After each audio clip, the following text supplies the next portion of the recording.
Boys and girls, ladies and gentlemen, children of all ages, Warhammer 40k is one of the most popular tabletop RPGs out there on the planet. It's arguably the most popular, and by all means has made Games Workshop a very profitable and made the company a whole lot of money. Yes, those tiny little pieces of plastic crack out there that everybody loves to play with and paint and learn all about all the different little figurines and all their backstory, their history, and all their lore. Well, boys and girls, one of your most expensive hobbies on the face of the planet, has already started to dip their toes into a little bit of the woke agenda out there. I know, get angry at me, get mad, leave me a nasty comment down below, all you 40k fans. No, they want woke. Yes, they have. With the introduction of a female Custodes into the lore, into the new Custodes Codex, and all of the backlash that happened, you'd think they would have learned a little bit of their lesson from that, but apparently Games Workshop is not, and a lot of the acolytes of the cult have embedded themselves deeply into the company as overall, and are now deciding to slightly, minorly change a little few things, just to slip some stuff in, hoping no one notices. Well, boys and girls, in a time where Ubisoft is losing hundreds of millions of dollars because they decided to go woke, and a lot of other companies are going down the exact same path, it looks like Games Workshop is also going to go down the same path unless we put our foot down, unless we holler about this, unless we make noise, because the new Stormcast Eternals character for Age of Sigmar uses they, their, them pronouns, boys and girls. And no, this isn't specific to the Stormcast Eternals. This isn't something that they're doing because they don't have a gender or anything like that. No, no, no. We have evidence of just their last release of that exact same kind of thing, of boys and girls using very clearly male-defining pronouns. So we're going to share this article from thatparkplace.com, getting all of the juicy details of exactly what is going on here, and show you the text itself proving that they have intentionally done this. But before we do, if you do enjoy our content, hit that like button, share with all your friends, and subscribe or follow if you have not already, boys and girls, because we are grinding, we are growing, and I could not do that without every single one of you. Also, leave us a comment in the section down below. Let us know if you're a fan of Age of Sigmar out there, if you're an overall Warhammer 40k fan, or if there's something else you love from Games Workshop and you're worried that this kind of stuff is going to end up affecting everything overall, or if you think this is perfectly fine and you love to see more of this gendered kind of nonsense BS language that we have seen, this kind of pronoun excuse craziness inside of Games Workshop, and you hope they go full bore into oblivion, proving that once again that go woke, go broke exists. All opinions are welcome, as always. Please let us know in the comment section down below. So from our dear sweet John F. Trent over at That Park Place, Games Workshop introduced a new Stormcast Eternals for its Warhammer Age of Sigmar miniatures line that uses they, their, them pronouns. Yes, boys and girls, here's your wonderful revere right here. The Witness from the Age of Sigmar. Why they gotta make a black guy get they, them? I don't know. Initially reported by Fandom Pulse and a preview shared to the official Warhammer website at the end of August, Games Workshop introduced a new character named Iridian the Witness, who uses they, their, them pronouns. The preview describes the character. Iridian the Witness strikes a Morgid figure from atop their Morphic Ariax, wielding the axe of the final threshold. Before reforging, Iridian was an Azuret scholar whose memory became Edic? I don't know, man. I'm going to butcher some of these names. I apologize to all of my Age of Sigmar fans out there for butchering these names. I do deeply apologize, but, you know, I'm a phonics kid. This is how things go. Before Edic, when they were transformed into a Stormcast Eternal, their, not his, not him, not her, not she, no, their ability to recall countless years of military strategy provided a vital asset to Sigmar. But they were forever tormented by intense recollections of horrendous battles. Yes, here's your they, them, boys and girls. And I don't know about you, but that sure looks like a dude to me. That sure looks like a dude to me. Now, you can blame the battle armor and all that kind of stuff, but I don't know. That looks like a bald-headed black guy to me. I'm just pointing that out there. I'm just pointing this out here. After a pilgrimage to a shrine of Morda, Iridian was granted knowledge they, not he, not she, they have since only shared with Sigmar and Inus Capra. With this insight, they became the first to grant comrades suffering from the curse of reforging a true death. Oh yes, yes, boys and girls, not only are they a they, them, but they were the first to alleviate someone's suffering. Oh, what a joy. Don't you love the representation? Don't you love it how they're always the bestest, wonderful, and most fabulous out there? Oh, here we go again. A true Iridian is now deployed to any battle where Stormcast Eternals are in danger of losing themselves completely. You know, that actual is the proper use for themselves, right? Because they were referencing an entire group of people. You remember how all that stuff actually worked from like the 3rd grade English class? I mean, honestly, it's probably like 1st grade English at this point. For somehow they just want to completely and totally erase that and confuse the Hades out of people, because literally that's the other problem with this. If you read this, if you're a normal English reading, English speaking person out there, or imagine if you're somebody out there just learning the language for the first time, how confusing would this be? Is this a group of people? Is this just one? I mean, what is this? Is this a legacy of something? Like, it literally confuses the language. But that, of course, is the intent. Boys and girls, to cause confusion, to sow discord, to make it to where we can't communicate with each other properly. And the same standard that the English language has existed for thousands of years, hundreds of years, whatever. Like, literally. It's how we all communicate and how we all understand the language. It's the same reason why they try to argue that 2 + 2 = 5, right? Because then it makes it harder for us to communicate and causes a breakdown and a barrier in society. And that is the intent. Boys and girls, I promise you, never once forgetting the face of one they have put to rest. Now, maybe this was a typo. Maybe this was something they screwed up. Maybe we'll grant them that. But no, trust me, all of this stuff got double checked. And you thought that maybe you could argue that this applies to all Stormcasters. Well, no. In contrast, Games Workshop had previously revealed Tornus the Redeemed, another member of the Stormcast Eternals, and clearly identified him as a male in a blog post back in June. The kit can also be used to represent Tornus the Redeemed, a legendary knight with a long history that began in the early days of the Age of Sigmar. Originally a proud and indomitable warrior from Garrett, he was captured by the servants of the Plague God, who committed him to the pit of filth. They trapped him. Notice proper usage of they, them there. The they referring to all of Nurgle and all of his crazy demons and all that kind of stuff. They trapped him in this disease-ridden outlet for 77 days and only released him after he agreed to accept Nurgle into his heart. So yes, boys and girls, I mean, we can go on. We can keep reading the rest of it while leading the Margaret of Nurgle on a campaign, the desecration against his former allies and taking the name of Torlig the Despised. That's how you know this is intentional. This isn't just an accident. This isn't a typo. This isn't an editorial flub, right? They are doing this intentionally.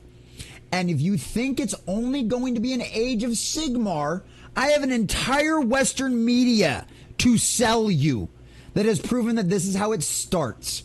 It's a slow creep. First, it was the introduction to a female custody, which canonically had always been male going back to time immemorial in the earliest days that they were first described. It's nothing but a bunch of he's, it's a bunch of sons, it's a bunch of all of this other kind of stuff out there.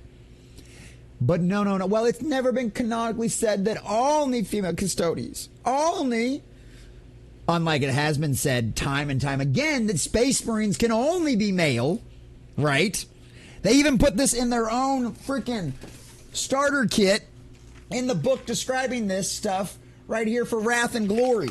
It literally says specifically in there that Space Marines can only be male. Right? This is built into their lore. This is how they do it. First it's nudge, then it's shove, and then if you don't like it, bigot, don't buy my product. Okay. How's that worked out for Ubisoft? How's that worked out for Star Wars? How's that worked out? Name your favorite franchise that's been taken over by the woke agenda. Doctor Who, anybody? Disney Doctor Who, anybody? Where does this always lead? Maybe this doesn't bug you, right? Maybe you're a hardcore Age of Sigmar fan out there and the they, them thing ain't that big a deal to you. But guess what? It is a big deal to the majority of people out there because we know where this leads. First, it starts with a few pronouns in the bio. Then it leads to gender swap, race swapping, and guess what? You will get your female Space Marines. I promise you that if this continues. If we do not purge if Games Workshop doesn't do this themselves, they will suffer the consequences. Games Workshop needs to purge this infection of the acolytes of the cult, all of the people down for the woke agenda, from their ranks now.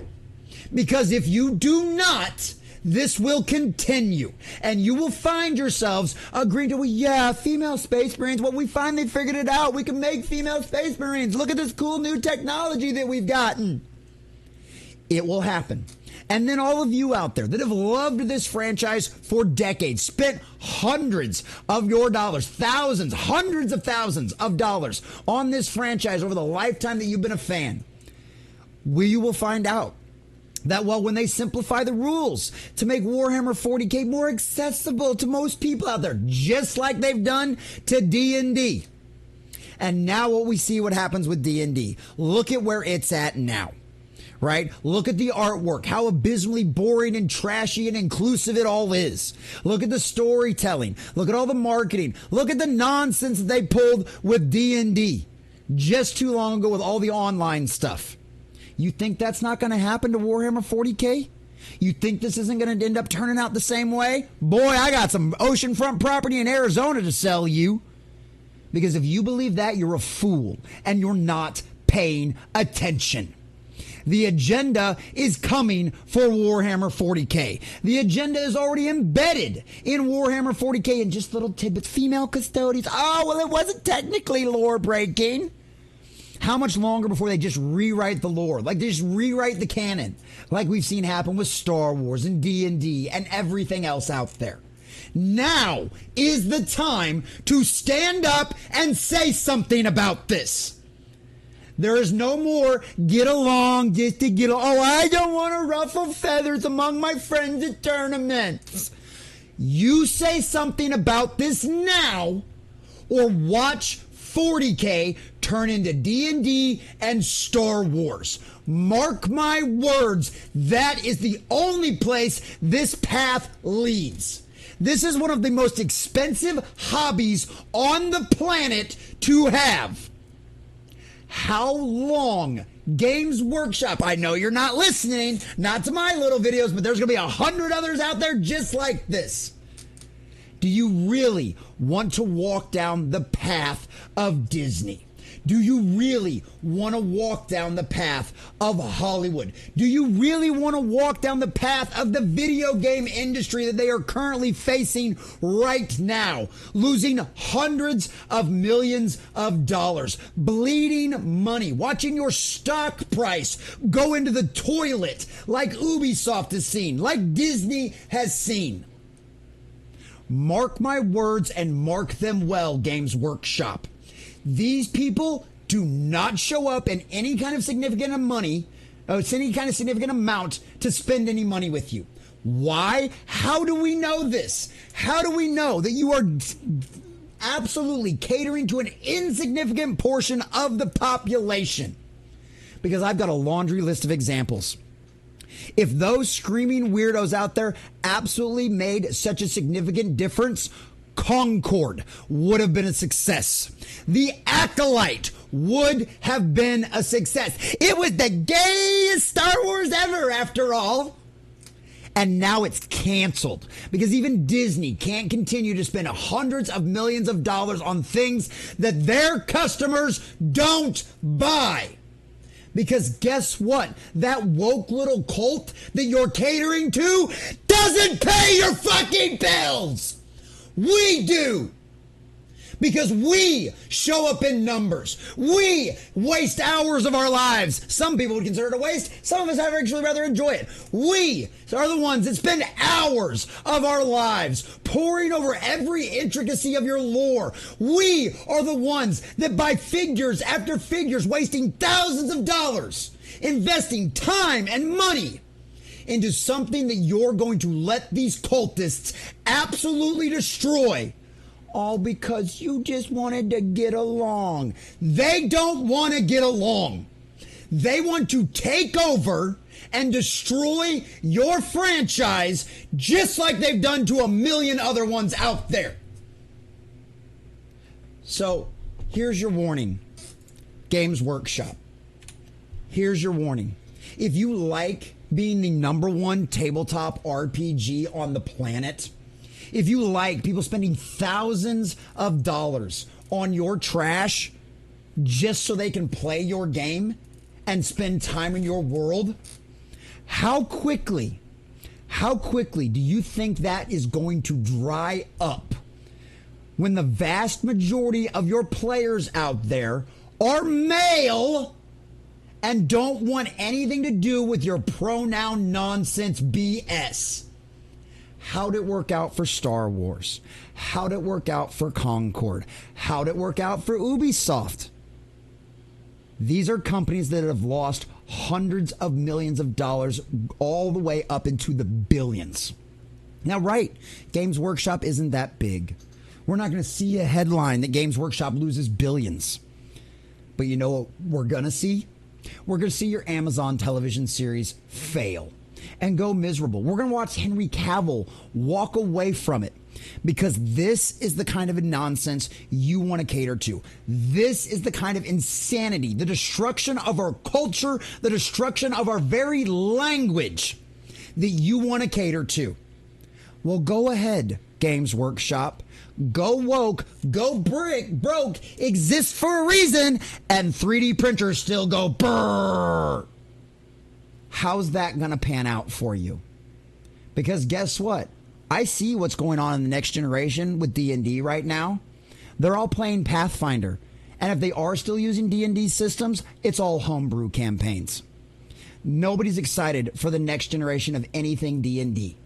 And Games Workshop, if this is the direction you decide to go for your next generation, it will end up the exact same way for you.